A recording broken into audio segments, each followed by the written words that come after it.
17kii bishan Maarch ayay ahayd markii 42 qof oo Soomaali qaxoonti ah lagu dilay markii ay diyaarad nooca qumaatiga u kaca weerartay dooni ay saarnaayeen xeebta dalka Yemen. Waalidiinta dadkii ku dhintay dhacdadaasi oo reer Laascaanood u badan ayaa la hadlay warbaahinta. Waalidiinta caruurtoodu ku dhimatay duqeyntaasi waxaa ka mid ah hooyo Saare Cismaan Cashuur oo ah marxuumad Xafsa Cumar Yogoori hooyadeed, waxayna ay sheegtay Sahra 10kii bishii labaad ee 2017 subaxnimo Jimcaha ay weyday Xafsa isla markaana dhamaadkii bishii labaad ay kala soo hadashay dalka Yemen. Bismillahir Rahmaanir Rahiim. Anigoo ah Saare Cismaan Cashuur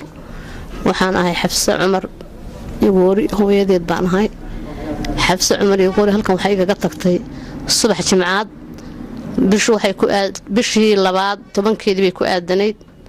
markii aan ka war helay macnaa in badan baan ka war la'aa adigoo 12 bari ayaan ka war la'aa markaa Yemen bay igala soo hadashay markaan 12 bari ka war ilaahay Xafsa waxaan ka baryay inuu mujaahidiinta muslimiinta ku daro inuu ilaahay ku daro ayaan ilaahay ka baryayaa. waxaa kale gacan ka xaq daran baa dishay waxay ka cuntay iyo waxay ka galabsatay midna ma jirin maxay ahayd tooy ilaahay dambi hadii ay gashay dunuubta ay gashay kulay waxaan u maleynayaa inay muxrin la'aanta ugu badan tahay qof diineed bay ahayd qof islaam bay ahayd muxrin la'aanta ay ku socotay baa u badan dunuubta ay gashay saan dareemayo inay yarna way ahayd oo da'yar dambigeeda intii la qorayba way iska yarayd marka waxa weeye iyo calaamado badan bay kulansatay maalin Jimcaad bay dhimatay gacanka xaq daran baa dishay bad bay ku dhimatay ilaahay janno firdawsa ayaan u weydiinaynaa insha Allah Rahmaankii falka geystana dambigeeda isaga qaatay haday dambi gashay ba ilaahay ka gashay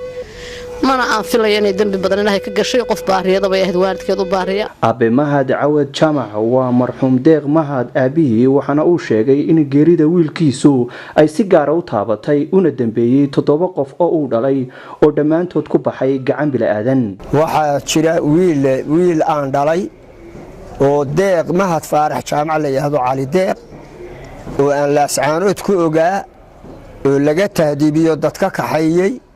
isaga iyo dad fara badan oo kalaba la sii mariyay Boosaaso loo gudbiyay Yamanta markii Yamanta ay marayeen jeel lagu xireeyo laga yar qaaday Yaman markii Yaman kala baxdayna waxa helay wax Ilaahay u soo diray diyaarado gantaal baa lagu dhiftay baa la yiri isaga iyo dad badan oo kaleba waxna way dhinteen waxna way dhaawacmeen. anigu waxaan dhalay ninka la yiraahdo Deeq Cali Deeq Mahad Faarax Jamac ana dhalay ninkaasi wuxuu dambeeyay 7 nin 7 nin sabab li aadnibay ku bixeen uu u dambeeya sheerka ragiisi halkaas isku raacay kaasaana u dambeeyay cabashada baaqa waxaan u dirayaa wixii islaama iyo hay'adaha caalamiga iyo hay'adaha xuquuqul islaamka yaan baaqa u dirayaa waxa igu soo haray maata kaliya anigu 70 jir oo xanuunsanayo oo kii u dambeeyay ka yahay. waxa iga maqan gabadh la yiraahdo Faadimo Yuusuf Haybe gabadhaas way tahriibtay bil ayay iga maqan tahay hooyadeed habareerteeda ayaan ahay faamiligeedii bil bay iga maqan tahay gabadhaasi way tahriibtay oo Yaman ayaa la igu sheegay inay gaadhay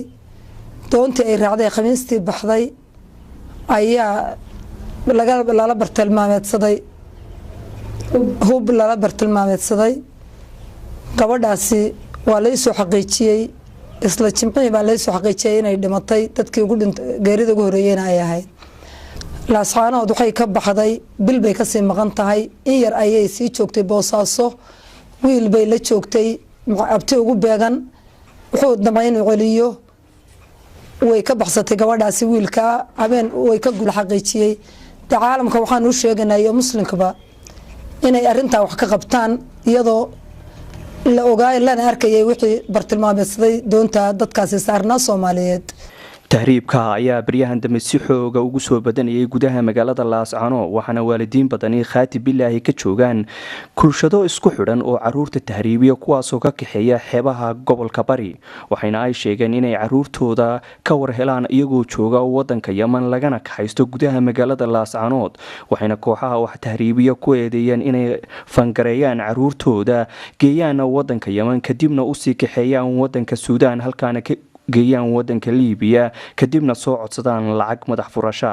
waalidiin badan ayaa la murugaysan dhacdadaasi waxaana si xooga dadkaasi ay uga murugaysan yihiin dhacdadaasi caruurtooda lagu laayay Farax Maxamuud Dubad TV-ga Goobjoog magaalada Laascaanood